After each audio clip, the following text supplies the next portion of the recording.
माननीय महापौर साहेबा, माननीय उप महापौर महोदय, माननीय अतिरिक्त आयुक्त, सभी गट नेता, सभागृह साहब और सभी मेरे नगर सेवक भाइयों, आज हमको पहली बार बजट क्षेत्र में हमको बोलने का मौका मिला। और जैसे कि आपको पता है कि हम लोग पहली बार जीत करके इधर आए हुए हैं, हम पहला टर्म है हमारा, और हमारे बूथ को स्पेशली इस बजट से रिलेटेड इतना नॉलेज नहीं था, लेकिन पिछले कुछ दिनों से जो हम लोगों ने देखा, जो हमारे नगर सेवकों ने कहा उससे, और जो यहाँ पर एक्सपीरियंस जितने भी नगर सेवक है उन्होंने जो इसकी रीडिंग की है, उतना तो खैर हम लोग नहीं पढ़ पाए। 500 पेजों की ये बुक 23 तारीख को हम लोगों के हाथ में दे दी गई। 24 को मैंने कर नेताओं की मीटिंग अटेंड करी, उसके बाद 25 को फिर यानी महासभा रखी गई कि यानी इसके बजट के रिलेटेड बात करें। तो उतना नॉलेज नहीं होने के बावजूद भी हमारे नगर सेवकों ने यहाँ पर अपनी बात रखी, अपनी मांग रखी कि इस बजट के अंदर हम लोगों को यानी हमारे शहर के लिए दिए जाए, हमारे वार्ड के लिए दिए जाए। देखिए, हम 5 लोग यहाँ जीत कर रहे हैं एमआईएम पक्ष से। हम लोगों को बड़ी उम्मीद है कि मोगरा शहर की आवाम ने हमको जिस चीज के लिए जिताया, हम यहाँ पर रह करके उनको वो चीज दिला सके, वो इंसाफ दिला सके जो पिछले कुछ सालों से उन जिसके लिए उनको लोग वंचित रहे। जिस तरीके से मैंने सभी नगर सेवकों को सुना जिनके 4 टर्म थे, लेकिन उनकी भी शिकायत थी कि उनके वार्डों में कहीं पे फुटपाथ नहीं है, कहीं पे स्कूलों में सही से सुविधा नहीं है, कहीं पे ट्रैफिक कंट्रोल में नहीं है, पार्किंग की समस्या है, या अलग अलग जो भी समस्या, पानी का तो मैक्सिमम हर किसी ने पार्किंग का वो किया। मेरा इंट्रोडक्शन मैंने दिया नहीं, मेरा नाम सरफराज सैफ पठान है, मैं पैनल नंबर 26 से जीत कर आया हूँ। मेरी आवाम ने बड़े भरोसे से मुझे जिताया है। मैं 4 टर्म के नगर सेवकों के सामने मेरा कंटेस्ट रहा है। मेरा अल्हम्दुलिल्लाह मैंने अकेले कंटेस्ट किया पूरे पैनल में, मेरे साथ पैनल में बाकी 3 लोग नहीं थे, फिर भी मेरे पूरे 4 वोटों की जनता ने मुझ पर भरोसा दिखाया और 4000 वोटों की लीड से मुझे कामयाब किया। मैं उनको कुछ रिटर्न दे सकूं तो आज मैंने महाराष्ट्र मोगरा की तरफ से उनके बिहाफ पे उनका जो दर्द है वो आपको बताने के लिए खड़ा हूं कि बजट में किस तरीके से 6221 करोड़ जिस तरीके से हमको आयुक्त साहब ने जब ऑन स्क्रीन दिखवाया, हमने पूरे थाना का डेवलपमेंट देखा, बड़ी खुशी हो रही थी कि मैं इस थाने शहर के अंदर ही, इस थाने म्युनिसिपल कॉर्पोरेशन के अंदर ही हम है और इतना खूबसूरत बन रहा है। लेकिन साथ ही साथ कहीं ना कहीं अफसोस भी था कि जितना खूबसूरत थाना को बनाया जा रहा है, जितना थाना को डेवलप किया जा रहा है, उसके अंदर ही थाने म्युनिसिपल कॉर्पोरेशन के अंदर ही 9वीं प्रभाग समिति जो हमारी मोगरा प्रभाग समिति है, उसको क्यों इन सब चीजों से वंचित रखा जा रहा है। यहाँ डेवलपमेंट इतना खूबसूरत है और हम तो बेसिक फैसिलिटीज के लिए भी आज परेशान है। यहाँ हर किसी ने अपनी बात रखी, सबने, हमारे जितने भी नगर सेवक हुए सब में एक बात कॉमन आपने सुनी रहेगी कि हमको पानी का प्रॉब्लम हो रहा है, हमारे शहर को पानी पूरा नहीं हो रहा है। और थाने म्युनिसिपल कॉर्पोरेशन का जो काम है, कोई भी म्युनिसिपल कॉर्पोरेशन, उसका काम होता है कि उसके अंदर आने वाली सिटीज के लिए वो बेसिक से जो सिविक सर्विस होती है वो उसे मुहैया करवाए, जो इंफ्रास्ट्रक्चर होता है वो उसे मुहैया करवाए, या फिर हेल्थ एंड पब्लिक फैसिलिटीज जो थी वो दिया जाए। लेकिन आप यकीन जानिए मोगरा के अंदर हम बेसिक फैसिलिटीज के लिए भी वंचित। हमारे वहां पर पानी की पाइपलाइन भी आज पूरी तरीके से पहुंची नहीं है हमारे पिछले हिस्सों में। आज 40 साल हो गया है थाने म्युनिसिपल कॉर्पोरेशन को, 86 से लेकर के 2026 तक 40 सालों में मोगरा के अंदर, मोगरा प्रभाग समिति के अंदर अगर आप पानी नहीं पूरा कर पाया, पानी की लाइन्स नहीं पहुंचा पाए, तो आप किस तरीके का डेवलपमेंट कर दो। ठीक है, मैं तंज करके नहीं खड़ा हूं, लेकिन ये हमारे शहर की हकीकत है जो मुझे बतानी है। हमने देखा कि थाने से हमेशा अलग रखा गया मोगरा को, थाने, कलवा, दीवा, ये सबको हमने डेवलप होते हुए देखा। यानी कलवा और दीवा को तो हमने मोगरा के बाद डेवलप होते हुए देखा। आपको खुशी कि वो डेवलप हो रहे, लेकिन उसी के तर्ज पे मोगरा को भी डेवलप किया जा सकता था, उसी के तर्ज पे हमको भी खूबसूरत बनाया जा सकता था। जितना वहां पर काम किया गया उतना ही। आप सोचे कि कौन से इंजीनियर मोगरा के अंदर आप लोगों ने छोड़ रखे। अगर आप मेरे साथ चलोगे, मैं सर्वे करवाऊंगा, डिवाइडर तक आप लोग सही से नहीं बना पाए। डिवाइडर भी नागों की तरह, नागिन की तरह नाच रहा है हमारे शहर के अंदर। कहीं पे भी मन चाह वहां पर डिवाइडर को मोड़ दिया गया, रोड को मोड़ दिया गया। जहां मन चाह वहां पर लाकर के हॉकर्स को बिठा दिया गया। जहां पर मंचा जो रिजर्वेशन जहां पर अलॉट हुआ था वहां नहीं देकर के कहीं पे भी ऐलान कर दिया गया खड़े होकर के कि मैं ये रिजर्वेशन को यहाँ बनाऊंगा, और अधिकारियों ने पूरा साथ दिया उसमें और हमारे सारे रिजर्वेशन को खराब करते चले गए। मुझे समझ में नहीं आ रहा था कि हमें, जब हम बाहर के अपोजिशन में थे, पहले से आज हमारे शानू भाई यहाँ के अपोजिशन लीडर भी आएंगे, लेकिन पिछले 10 साल से हमने मुंगला में अपोजिशन किया है और बड़ी मजबूती से किया है। हमने देखा कि हर एक फैसिलिटीज जो हमारे शहर को मिल सकती थी 2008 से पहले, इवन 97 में जो डीपी प्लान लाए गए, जो 2003 में पास किए, उसके अंदर जो रिजर्वेशन थे हमको काफी उम्मीद थी अगर वो सब में से हमको 30% भी मिल जाता तो आज हमारा शहर बदल जाता, लेकिन रिजर्वेशन हमको मिले नहीं। रिजर्वेशन डेवलप करने के लिए आप लोगों ने एआर स्कीम का सहारा ले लिया या फिर पीपीपी का सहारा ले लिया। मुझे आप बताएं कि अगर एक आम जनता हमको वोट करती है या म्युनिसिपल कॉर्पोरेशन को जब देखती है तो ये सोचती है कि उसको गवर्नमेंट की तरफ से फैसिलिटीज मिलेगी, लेकिन हम लोग हर चीज को प्राइवेट करके क्या फैसिलिटीज दे रहे हैं। और मुंगरा, सभी लोग मुझसे इत्तेफाक रखेंगे, जितने भी हमारे मुंगरा के लोग हैं, कि मुंगरा को तो आप लोग शायद लैबोरेटरी समझ रहे हैं। घन कचरा विभाग मुंगरा में प्राइवेट, हॉस्पिटल मुंगरा में प्राइवेट, इलेक्ट्रिसिटी मुंगरा में प्राइवेट, आपको जो भी प्राइवेट करना होता है वो मुंगरा में करना है। बाकी 8 प्रभाग समिति में कब प्राइवेटाइजेशन लाओगे आप? आज आपने घन कचरा विभाग वहां पर प्राइवेट कर दिया, बाकी 8 प्रभाग समिति में, ये थाना म्युनिसिपल कॉर्पोरेशन के अंदर बाकी 8 प्रभाग समिति में कचरा आप उठा लो, तो क्या आपके पास इतना मैन पावर नहीं कि आप 9वीं प्रभाग समिति से भी उठाए? आपने उसको प्राइवेट कर दिया। आप यकीन जाने 2022 के अंदर, 2023 के अंदर हमको धरना प्रदर्शन करना पड़ा है वो प्राइवेटाइजेशन के खिलाफ। उन लोगों के पास अपना डंपिंग ग्राउंड नहीं, ना डंपिंग फिलिंग स्टेशन है, पूरा कचरा ला करके वो अंदर गलियों से उठाते और मुख्य रास्ते पे रख देते। अभी 2 दिन पहले यहाँ पर शानू भाई 3 स्टार लेकर आए थे कि आपको क्लीननेस के लिए 3 स्टार मिला है। आप हमारे साथ जो सर्वे जो कंपनी ने किया उसको हमारे साथ मुबारक कीजिए। हम बताएंगे कि हम मेन रोड के ऊपर, जहां से स्कूल के बच्चे आते जाते, जहां से हमारी खवातीन औरतें आते जाती, जहां से सीनियर सिटीजन आते जाते, वहां पर कचरों का अंबार भरा पड़ा है।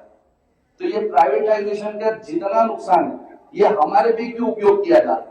हम इस प्राइवेटाइजेशन के खिलाफ देखिए, आज से इससे पहले 40 सालों में कौन से नगर सेवकों ने क्या किया, मैं उस पर बात नहीं करूंगा, लेकिन अभी हम यहाँ है, हमको एक बात एकदम स्पष्ट है कि हम लोगों को प्राइवेटाइजेशन नहीं चाहिए।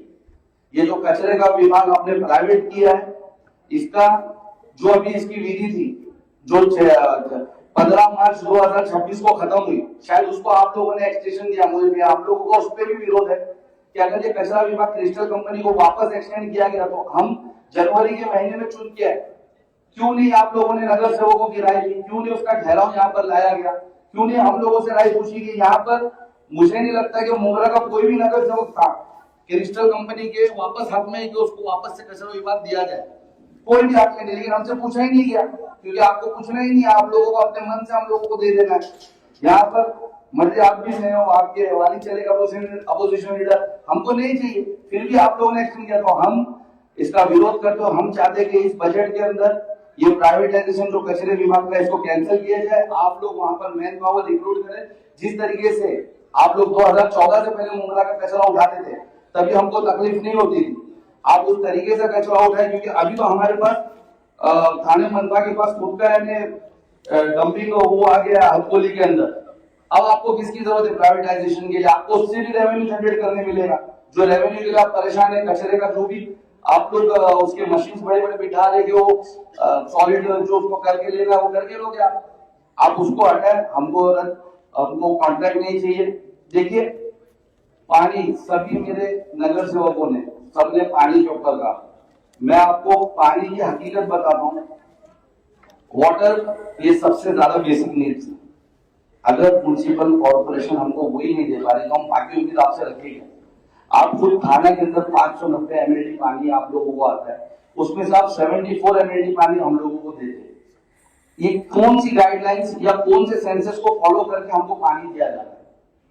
अगर हाउसिंग मिनिस्ट्री के अंदर housing ministry and urban affair के अंदर एक बॉडी है जो इसके रूल सेट करती है, जो इसके स्टैंडर्ड सेट करती है, CPHEO, central public health and environmental engineering organisation, उसके जो नॉर्म्स है कि एक व्यक्ति को 135 लीटर पर डे पानी मिलना चाहिए। और उसका जो मिनिमम सर्वाइवल यानी उसको जो पानी मिलना चाहिए मिनिमम सर्वाइवल के लिए वो 70 लीटर एलपीसीडी मिलना चाहिए। आप मुझे बताएं कि आप लोग हमको 135 एलपीसीडी दे पा रहे हो नहीं दे पा रहे हो। 74 एमएल जो आप हमको एमएलडी दे रहे हो वो 74 एमएलडी 5,40,000 या मैक्सिमम 5,50,000 लोगों के लिए। और आज हमारे शहर की आबादी कम से कम 9 लाख या उसके अबो ही है, उसके नीचे हमारी आबादी नहीं है। जिससे अगर हम कैलकुलेट करते हैं तो हमको ये जो पानी डिवाइड हो रहा है हमारे वहां पर हर एक व्यक्ति को, तो वो कुछ 82 एलपीसीडी हो रहा है। तो क्या ये इनफ है? ये क्या मुंगरा के साथ इंसाफ है? पानी के ऊपर आप यकीन जाने, पानी के ऊपर अगर हमारी आपकी यहाँ की टीम जो पानी विभाग की अगर कोई ऑफिसर यहाँ मौजूद है तो उनसे बुला करके पूछिए कि कितने कनेक्शन उन लोगों ने ऊपर के जो पहाड़ों पे हमारे स्लम्स है उसको दिए। मैं कहूंगा, मैं मेरे पहले नंबर 26 के ताल्लुक से आपको बता सकता हूं कि हमारे वहां पर 3 से 4 पानी माफिया काम करता है। आप लोग जो पानी हमारे पहाड़ों तक पहुंचाते हो उसके ऊपर जो लोग पानी पहुंचाते हैं वो लोग ऊपर के स्लम्स के घरों में 400 से 500 रुपया पानी देते हैं। तो इससे आपका रेवेन्यू नहीं खत्म हो रहा? क्या वो ऑफिसर्स को नहीं समझ रहा कि पानी यहाँ से जा तो रहा है लेकिन ऊपर पानी भीग रहा है? और उसी तरीके से दत्तूवाड़ी से लेकर के मुमला बाईपास तक मुमला प्रभात समिति के अंतर्गत कम से कम मैं समझता हूँ 10,000 स्लम्स के हाउस है। अगर हम लोग रेवेन्यू के लिए, मैं जब गठ नेताओं की मीटिंग में बैठा तो हम लोग रेवेन्यू पे चर्चा कर रहे थे, तो आप सिंपल सा अगर आंकड़े मार करके देखोगे कि अगर 10,000 स्लम्स जो घर है, मिनिमम कह रहा हूं उससे ज्यादा ही होंगे, अगर 130 रुपया जो पानी का स्लम्स के लिए चार्ज है अगर वो उन घरों तक डायरेक्ट जाकर के लाइन डाले और 130 रुपए के रुपीस के हिसाब से उनको चार्ज करना शुरू कर दो, 10,000 के घरों तक 13 लाख रुपए का रेवेन्यू हर मंथ जनरेट होगा। और यही रेवेन्यू को अगर आप यानी सालाना देखें तो आपको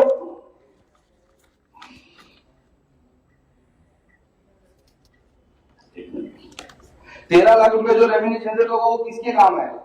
हमारे काम है। हम रेवेन्यू के लिए परेशान है। फिर ऊपर से उस दिन हम लोगों ने देखा कि 350 करोड़ का हम पानी लेते हैं और हमको सिर्फ 150 का। तो इसी तरीके से तो मैं एकदम श्योर हूँ कि यही हालत थाने में भी होंगे, यही हालत कलवा में भी होगी या बाकी अदर प्रभाग समिति में होगी।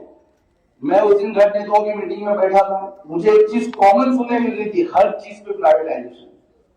तो फिर हम म्युनिसिपल कॉर्पोरेशन को प्राइवेट कर देते, जैसे बीपीओ और ये सब चला रहे के वर्क फ्रॉम होम कराओ और सब प्राइवेट कंपनियों से सर्वे कराओ, प्राइवेट कंपनियों से बिल पटवाओ, प्राइवेट कंपनियों से करवाओ। फिर हम लोग यहाँ क्यों है? वोटर्स को भी बोलते कि प्राइवेट कर दो सबको। अगर हमको म्युनिसिपल कॉर्पोरेशन अगर वो म्युनिसिपैलिटी की तरफ से फैसिलिटी नहीं दे सकती ना, तो मुझे लगता है कॉर्पोरेशन को कॉर्पोरेशन बनने का या खुद को कॉर्पोरेशन खुलने का हक ही नहीं। या तो फिर हम लोग को डिवाइड करें, मुंगरा में आप लोग बोल दें कि हम अलग रखेंगे। जैसा कि मैंने भी हॉस्पिटल के बारे में कहा, एक मुंगरा शहर के अंदर हेल्थ के मामले में आप लोग को लगता होगा कि बेहतर काम कर रहे हो, लेकिन हमें लगता है कि आप जीरो, क्योंकि हमको हर चीज के लिए विरोध करना पड़ा है। पिछले 10 सालों के अंदर मैंने हर चीज के लिए धरने प्रदर्शन किया है, हर चीज के लिए भूख हड़ताल पे बैठा, 10-10 दिन भूख हड़ताल पे बैठे, तब भी प्रशासन की आंख नहीं लगती। आपने अजमल खान हॉस्पिटल को आपने बनाया 150 करोड़ की लागत से। 2014 से आपने बनाना शुरू किया। अधिकारी अगर मैं गलत हूं तो मुझे सही करिए। 2014 से आपने उसका काम शुरू किया और 2024 के अंदर एमएलए इलेक्शन से पहले अचानक से उसकी ओपनिंग कर दी गई। ना उसके अंदर कोई मशीनरी थी, ना इक्विपमेंट था, ना कुछ था। आपने ओपन कर दिया और लोगों को ये बता दिया कि बस अभी इलेक्शन आया और उसको ओपन करके दे दिया। आपने इस दौरान इस 10 साल के अंदर 24 करोड़ रुपए से उसका बजट पास हुआ था नहीं 2014 के टाइम में। उसके बाद बनते बनते वो 150 करोड़ तक पहुंचा। तो 150 करोड़ हम जनता के पैसे थे। आपने उसको एंड में लाकर के पीपीपी की स्कीम में प्लेटिनम को दे दिया। ये किस लिए दिया गया? जहां तक मैंने पीपीपी को पढ़ पाया हूं तो मुझे ऐसा पता चला है कि पीपीपी में हम जब भी कोई प्राइवेट कंपनी को देते हैं तब वो आकर के हमारी जमीन पे खुद पैसा लगा करके और कुछ कॉन्ट्रैक्ट बेसिस पे कुछ ईयर्स के लिए लेंगे, लेकिन यहाँ तो हम 150 करोड़ खर्चा करते हैं। ये पहली यानी म्युनिसिपल कॉर्पोरेशन है कि जो खुद के जेब से 150 करोड़ खर्चा करती है और उठा करके कोई उसको हॉस्पिटल को दे देती है। और उसके बाद आज जब हमारे लोग वहां इलाज के लिए जाते हैं तो उनको इलाज तक नहीं मिलता है। वहां पर अगर पेशेंट इमरजेंसी में पहुंचे तो अंदर लेने से पहले गेट को उसको पहले पूछा जाता है कि तेरे पास राशन कार्ड है, तेरे पास यानी आधार कार्ड है तब तक हम लोग अंदर लेंगे। तो ये किस तरीके से यानी प्राइवेट कंपनी को दिया आपने, जो इलाज भी कर रही है हमारे पैसे के हॉस्पिटल में रह करके, हमारा इलाज करने के लिए भी गवर्नमेंट से पैसा मांगेगी, क्योंकि उसको अगर हमारे डॉक्यूमेंट्स मिलेंगे तो वो एमपी एमजेपी जे के उसमें जाकर के वो इलाज करवाएगी। या फिर आप लोग थाने म्यूनिसिपल कॉर्पोरेशन की तरफ से कुछ पैसे आते हैं, मुझे उसकी माहिती नहीं है, मैंने सिर्फ सुना है वहां के लोगों से, थाने म्यूनिसिपल कॉर्पोरेशन की तरफ से हमको कुछ पैसे मिलते, कुछ वो बता रहे थे कि 13 करोड़ अभी भी बकाया है। तो इस तरीके से मालूम पड़ता है, यानी आपको जब इलाज करने पैसा देना था, जब गवर्नमेंट के पैसे से इलाज होना था, तो प्राइवेट क्यों कराएगा? हम चला लेते थे, हम शिवाजी हॉस्पिटल चला रहे, हम अदर प्रभाग समिति में हॉस्पिटल चला रहे, हम वो भी चला लेते थे। उसमें आपने क्या किया कि मुंद्रा के साथ एक पैटर्न आप लोगों ने बहुत अच्छा बनाया पिछले कुछ सालों में। अगर आप कुछ बड़ी चीज देने जा रहे हो तो आप छोटी चीज पहले छीन लेते हो। हमारे मुंद्रा के अंदर पिछले 30 सालों से राजन दादा के वार्ड के अंदर एक छोटी बाजार के अंदर एक मैटरनिटी हॉस्पिटल होता था, बराबर है दादा? वो मैटरनिटी हॉस्पिटल आपने 4 साल पहले बंद कर दिया, क्योंकि आपने बोला कि हमने अलीमलाल हॉस्पिटल के अंदर उसको शिफ्ट कर दिया है। क्या जरूरत पड़ी? अगर वहां पर भी मैटरनिटी हॉस्पिटल जो चल रहा था पिछले 40-20-30 सालों से, वहां पर भी बनता, वहां भी बनता, आवाम दोनों जगह उसका इस्तेमाल करती। आपको ऐसा क्यों लगा कि यहाँ बंद कर देना चाहिए? उसके बावजूद भी वहां पर मैटरनिटी हॉस्पिटल देने के बावजूद भी आज भी अगर कोई औरत प्रेगनेंसी में हॉस्पिटल पहुंच जाए, कोई औरत यानी क्या बोलते हैं इमरजेंसी में पहुंच जाए और उसको सीजरिंग की जरूरत पड़े, तो उसको वहां पर इलाज नहीं किया जाता, उसको भेजा जाता है कि आप शिवाजी जाओ। तो इस पे आप लोग क्या करोगे? आप लोग के पास डॉक्टर अवेलेबल नहीं है। म्युनिसिपल कॉर्पोरेशन अगर मैटरनिटी होम चला रही है हॉस्पिटल के अंदर, तो क्या उसके पास डॉक्टर्स अवेलेबल नहीं कि वहां पर या इक्विपमेंट जो भी लगे उसके लिए? क्या हमारे पास नहीं है? हमने 150 करोड़ जो खर्चा किया वो किया कहाँ है? सॉलिड से। लेकिन बोलने को बहुत अजब लगता है कि अगर 150 करोड़ रुपए आप खर्चा कर रहे हो 100 बेड के हॉस्पिटल के ऊपर, तो आप सोचोगे यानी कितना पैसा जा रहा है। और उसका जो स्क्वायर फीट आप लोगों ने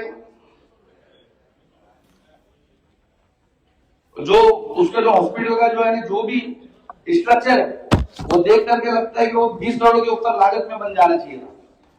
फिर भी 150 करोड़ रुपए आपने खर्चा किया और अभी हमारे को इलाज नहीं मिल रहा है। तो क्या किया जाए उसके लिए? और अच्छा, सबसे बड़ी बात कि वहां पर आपकी तरफ से एक एम्बुलेंस भी अवेलेबल नहीं है।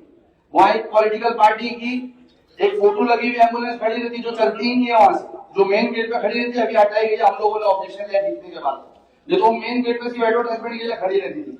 मेरी आप लोगों से मांगनी कि अगर इस बजट से वाकई में आप मुंद्रा के लिए कुछ करना चाहते हो, तो वहां पर एटलीस्ट एक एम्बुलेंस दे दी जाए, ताकि कोई औरत अगर वो पेन में हो तो उसको रिक्शा का, उसको उसकी गाड़ी का, क्योंकि गरीब तबका रहता है हमारे वहां पर, इंतजार ना करना पड़े। अगर आप वहां पर उसका इलाज नहीं कर सकते हो तो एटलीस्ट एम्बुलेंस रखो, ताकि उसको शिवाजी जल्द से जल्द पहुंचाया जाए। अगर हमारे वहां नॉर्मल डिलीवरी भी हो जाए, नॉर्मल डिलीवरी, तो आपका कोई चाइल्ड स्पेशलिस्ट नहीं है जो वहां पर उसको चेक करे। ये women and child ministry of central government, इसकी स्ट्रिक्ट गाइडलाइन है कि आफ्टर बर्थ एक क्या कहते हैं कि चाइल्ड स्पेशलिस्ट बच्चों को चेक करना ये मैंडेटरी है। आप लोग उसका भी उल्लंघन कर रहे हो। ये हॉस्पिटल को आपने प्राइवेट करवा करके मुंद्रा के साथ बहुत बड़ा धोखा किया। हम तो यही कहेंगे, देखिए कोई नेता का नाम मैं नहीं लूंगा, विदाउट अधिकारी कोई भी चीज प्राइवेट नहीं हो सकती थी सर। अगर हम उस वक्त इख्तियार में रहते तो हम पूरा विरोध करते, हम बाहर विरोध कर ही रहते। अब उसकी बहुत सी हमको चीजें झेलनी पड़ी, उसके लिए मैं वो उसमें तफसील में नहीं जाऊंगा, लेकिन हम विरोध कर ही रहते। लेकिन जो यहाँ पर अधिकारी जो मदद कर रहे थे यहाँ के नेताओं की, उसका खामियाजा मुंद्रा आप भुगत रहे हैं। एक इतना खूबसूरत शहर थाने म्युनिसिपल कॉर्पोरेशन अगर वाकई में चाहती ना सर, वाकई में थाने म्युनिसिपल कॉर्पोरेशन का पूरे मुंबई के अंदर इससे खूबसूरत शहर नहीं मिलता। एक तरफ पहाड़ी थी, एक तरफ पहाड़ी थी, छोटा हिल स्टेशन था।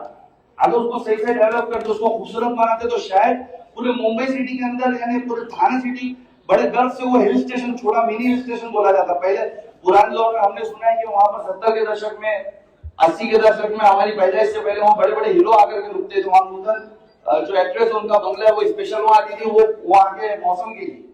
आपने वो पूरा तबाह कर दिया, बिल्कुल भी ध्यान ना देकर। और आप इस तरीके से क्लीन सिटी और ग्रीन सिटी बनाने के दावे कर रहे हो। जो आपके पास एक छोटा हिल स्टेशन बन सकता था, उसी पे आपने ध्यान दीजिए और देना भी नहीं चाहते। अभी मैं इलेक्शन के दौरान देख रहा था, बड़ी खुशी होती है जब यहाँ खड़े होकर के सब लोग बोलते हैं कि जो डिप्टी सीएम साहब है वो उन्होंने इतना फंड दिया, इतना फंड दिया। हमारे वहां भी फंड लाए गए। हम देख रहे थे इलेक्शन में हमारे खिलाफ इस्तेमाल होता, हम तो सत्ता में नहीं थे, वो सत्ता में जो लोग थे वो फंड लाए थे, वो फंड को कहाँ इस्तेमाल किया जाता, किस लिए आए, वो हमको डिटेल्स नहीं, वो अधिकारी बताएंगे और हम आने वाले वक्त में पूछेंगे। लेकिन हमने सुना कि 130 करोड़ रुपया आया।